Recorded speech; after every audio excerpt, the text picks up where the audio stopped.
So on this channel, it's no secret that I really love Bandai Namco. Hell, I'll say straight up, I have a bias for Bandai Namco. I love this company. I love the games that they make. I love the stuff that they do. You guys saw me. I supported the hell out of Bless Unleashed. And that's how my content creator journey with Bandai Namco and their games actually got started.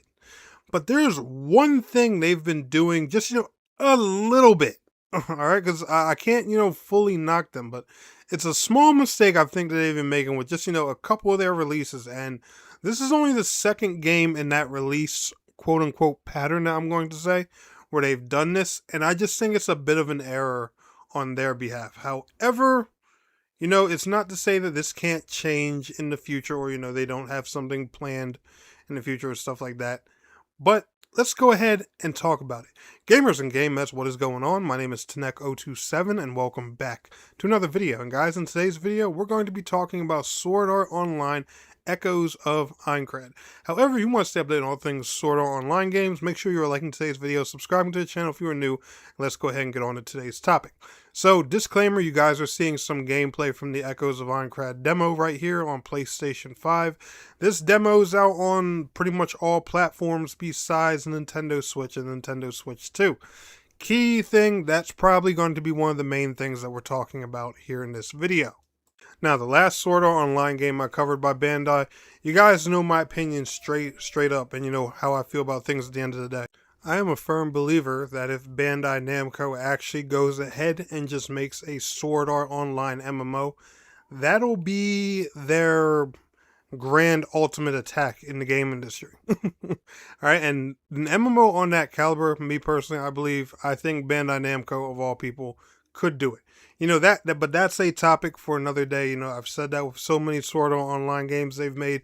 They add these little online features and different things, and they tease the idea in these games so good. So good. Hell, they even tease it in this one. But they just, I don't know. I don't know who in that office is just not wanting to pull the trigger on this thing and why they're hesitating. But Bandai, if y'all... In an industry that wants live services, I don't understand. Make the MMO. Make Sword Art Online. Literally. And you guys will have a god tier MMORPG on your hands. Like, I don't get it, y'all. You guys were fine with Bless Unleashed, and that, to my opinion, Bless Unleashed wasn't a bad game at all. It had its issues, but whatever. A Sword Art Online game, and y'all know more about Sword Art than anybody, and have worked with this IP so many times and made the combat great in pretty much every single version of it y'all have done with different developers and things like that. Like, pick a team and just do it. But we're getting off topic here. So, over the past several months, Bandai Namco has had two Soulslike games come out that, are in that Souls-like genre. Code Vein 2, and now we have Echoes of Aincrad. Now, granted, Echoes of Aincrad, it's feels kind of Souls-like-ish. However, I don't find it as challenging as something like Code Vein or Dark Souls or Elden Ring or anything like that. Like, don't get me wrong. You'll see the gameplay style is there. You guys watch the demo gameplay or play the demo for yourselves. It definitely has that Souls-like inspiration behind it. But there's something confusing me. And speaking of Elden Ring, Bandai, again, they're the publishers of Elden Ring.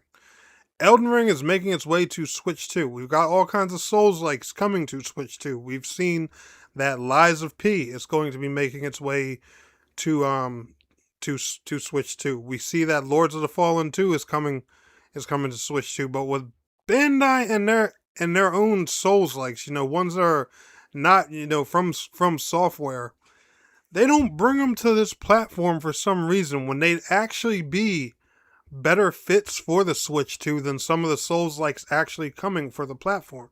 Like, for example, Nintendo fans, again, it's a Japanese-based company. They love anime-style games. Code Vein 2 would have been a perfect fit for Switch 2. Hell, Code Vein 1 would have been a perfect fit for Switch 1 or Switch 2.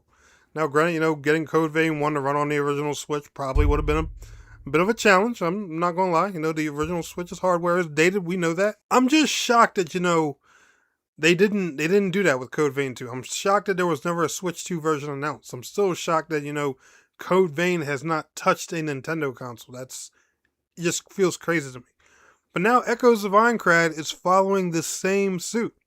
PlayStation, Xbox, and PC. No Switch 2 version announced or confirmed in sight. Why? These games would be a great fit for it, especially if Nintendo players really do like Soulslikes. Now, granted, I don't know how good Dark Souls Remastered did, or many other Soulslikes that have come on Switch, and the ones that are coming on Switch too. We haven't seen the numbers yet; those games aren't here yet. But me personally, I plan to pick up Lies of P on Switch 2 day one, and Lords of the Fallen, and among other titles. But these ones, just from their anime aesthetic alone, being in the Sword Art Online universe, you guys have brought other Sword Art Online games to Switch and Switch 2 and other anime games. Why not these? It's so confusing, and it makes me wonder because, they're a great fit for the console. Now, like I said before in previous videos, I've been glazing the Switch 2 a lot since it came out. That's no secret, and, in this video is probably going to be like, man, here tonight goes again with that Switch 2 gawkity. I get it. But guys, y'all have seen me do the same thing with Xbox and other stuff before, with certain MMOs and certain consoles and gacha games and stuff like that. It's the same thing. Like, I literally look at certain consoles, I look at the audience, and the type of games that, audience plays and stuff like that, and it just makes me wonder, like, when a certain game goes to, the opposite platform you would think, it just makes me wonder, why? And that's no different here with this. But anyway, guys, am I crazy? Let me know in the comments. Do y'all feel like I made this video for nothing and I'm just being an idiot? Let me know. Comment section is right there. But anyway, guys, y'all enjoyed today's video? Smash that like. I'll see y'all in the next one. Peace out. Have a good one.